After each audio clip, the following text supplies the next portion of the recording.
प्रिय छात्रों, मैं रामपाल मीणा, व्याख्याता इतिहास, LBS गवर्नमेंट कॉलेज कोटपुतली। आज मैं जापान के आधुनिकीकरण पर आपको व्याख्यान प्रस्तुत कर रहा हूँ। इसमें पहला महत्वपूर्ण सुधार है शिक्षा संबंधी सुधार। हर व्यक्ति, चाहे ऊंचा हो या नीचा, स्त्री हो या पुरुष, सभी को शिक्षा प्राप्त करने के लिए प्रेरित किया गया, जिससे समाज में कोई भी परिवार व उसका कोई भी सदस्य अशिक्षित और अज्ञानी न रहे।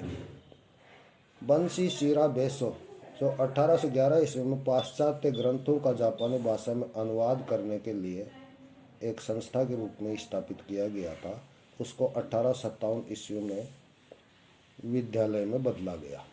1871 ईस्वी में शिक्षा विभाग की स्थापना कर प्रशासनिक शिक्षा सभी के लिए अनिवार्य की गई और अमेरिका की प्राथमिक और माध्यमिक शिक्षा पद्धति को कुछ संशोधनों के साथ अपनाया गया। संपूर्ण देश को 8 विश्वविद्यालय क्षेत्रों में बांटा गया। इन क्षेत्रों के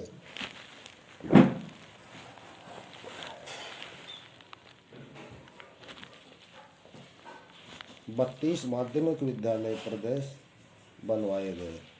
हर प्रदेश को 210 प्राथमिक पाठशाला क्षेत्रों में बांटा गया। विभिन्न विश्वविद्यालय खोले गए।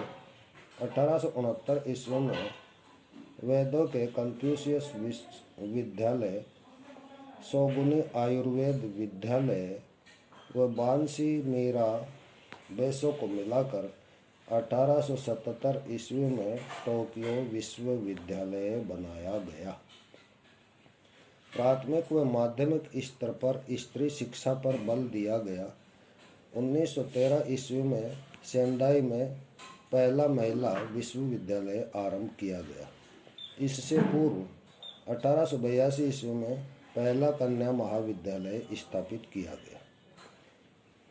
यूरोपीय और अंग्रेजी भाषा के विकास पर बल दिया गया। पाश्चात्य ज्ञान को जापानी शिक्षा में स्थान दिया गया।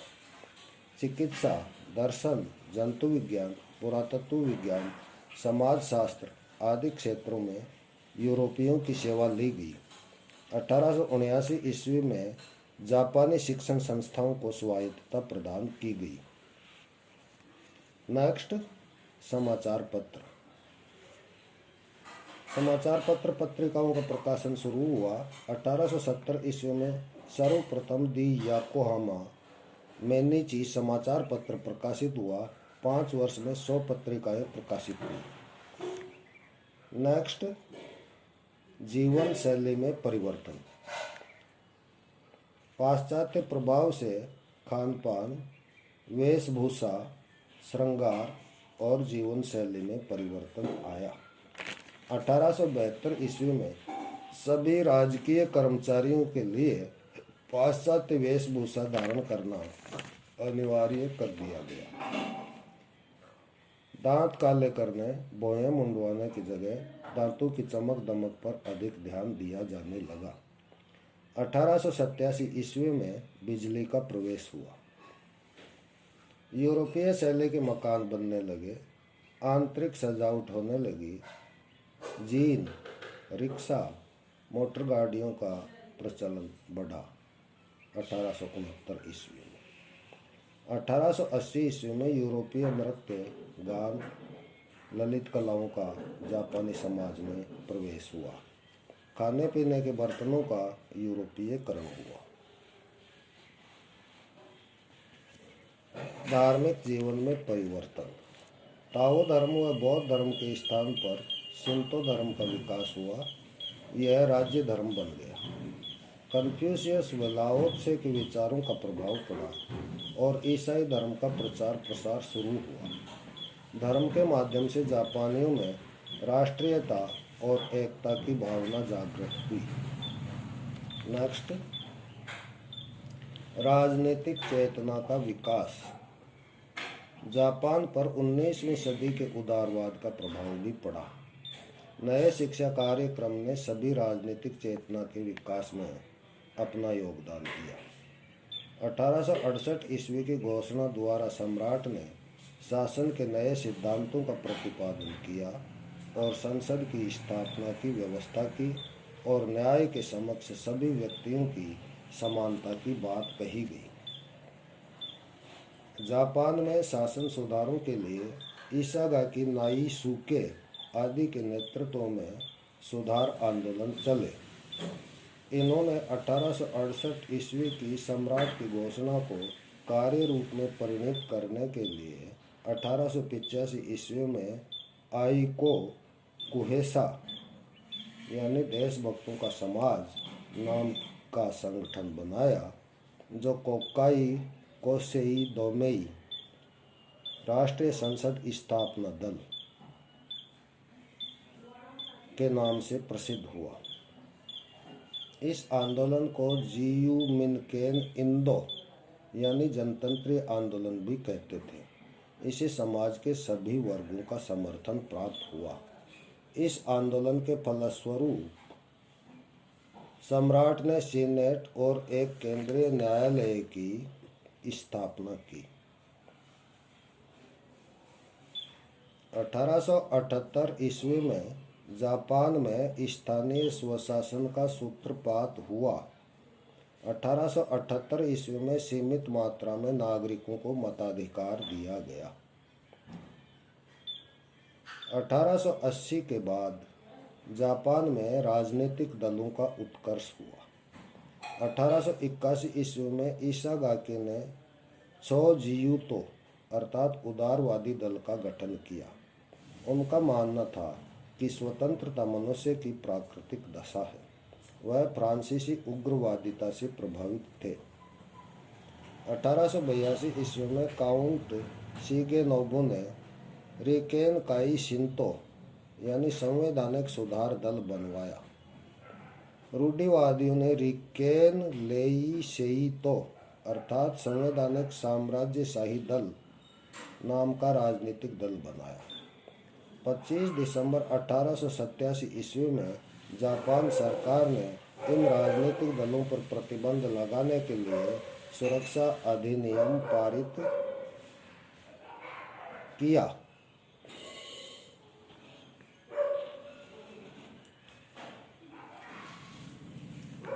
जापान के आधुनिकीकरण का अगला स्टेप था संवैधानिक सुधार, जो 11 फरवरी 1889 ईस्वी को लागू हुआ।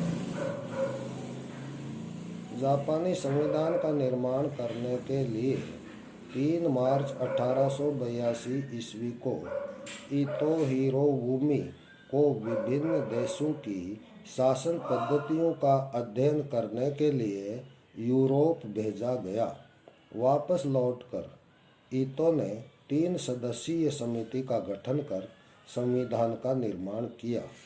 11 फरवरी 1889 ईस्वी को मेइजी संविधान की घोषणा की गई। इस संविधान की विशेषताएं निम्नलिखित थी।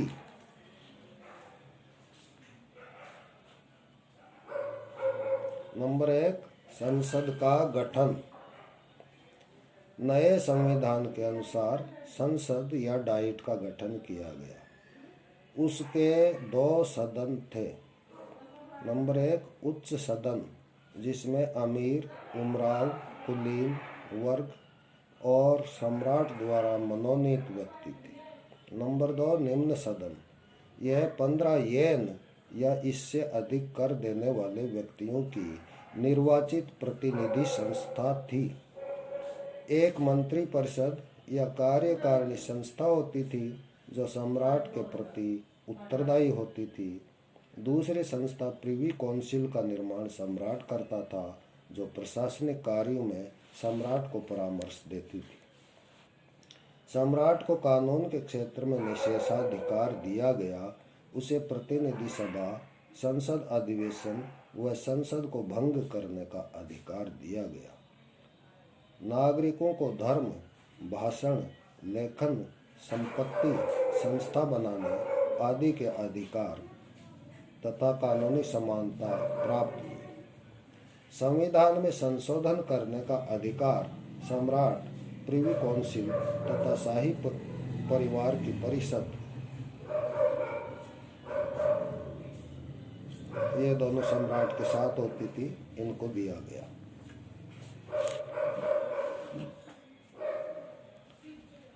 नेक्स्ट, न्याय और दंड व्यवस्था। दीवानी और फौजदारी कानूनों के निर्माण पर जर्मन व फ्रांसीसी कानूनों का प्रभाव पड़ा।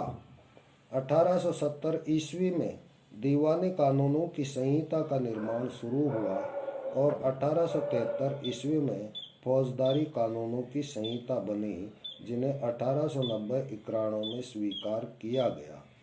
फ्रांस की न्याय व्यवस्था के आधार पर जापानी न्याय विभाग का पुनर्गठन किया गया। 1882 ईस्वी में जापानी दंड संहिता स्वीकार की गई। इस प्रकार जापान का आधुनिकीकरण किया गया। तो यह जापान के आधुनिकीकरण का संक्षिप्त विवरण है। इसके अंतर्गत सामंती प्रथा का अंत किया गया,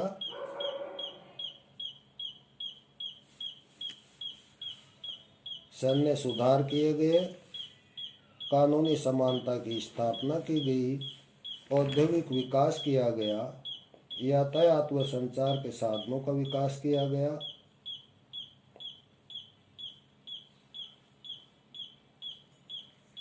खनिज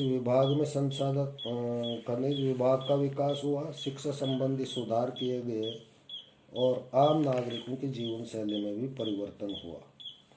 धार्मिक जीवन में परिवर्तन किया गया, राजनीतिक चेतना का विकास हुआ और एक नए संविधान का निर्माण किया गया तथा न्याय और दंड व्यवस्था में संशोधन किया गया।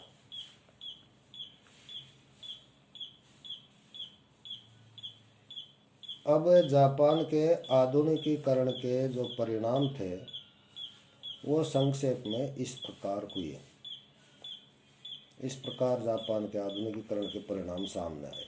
नंबर 1, जापान यूरोपीय देशों के समकक्ष विकसित देश बना, जिससे उसने अमेरिका, इंग्लैंड आदि की असमान संधियों को समाप्त कर उनसे समानता की संधियां की। नंबर 2, विदेशियों के विशेषाधिकार समाप्त किए गए। नंबर 3, जापानी समाज, उद्योग, संस्कृति आदि विभिन्न क्षेत्रों पर प्रभाव पड़ा। नंबर 4, जापानी साम्राज्यवाद का विकास हुआ और विश्व शक्ति के रूप में जापान का उदय हुआ। धन्यवाद। ये टॉपिक BA पार्ट 3 का जो पेपर 2 है, आधुनिक विश्व का इतिहास, उससे संबंधित है। इसमें मैंने जापान के आधुनिकीकरण की आपको विस्तृत रूप से चर्चा की है। ये जापान के आधुनिकीकरण का तीसरा विभाजन है। धन्यवाद।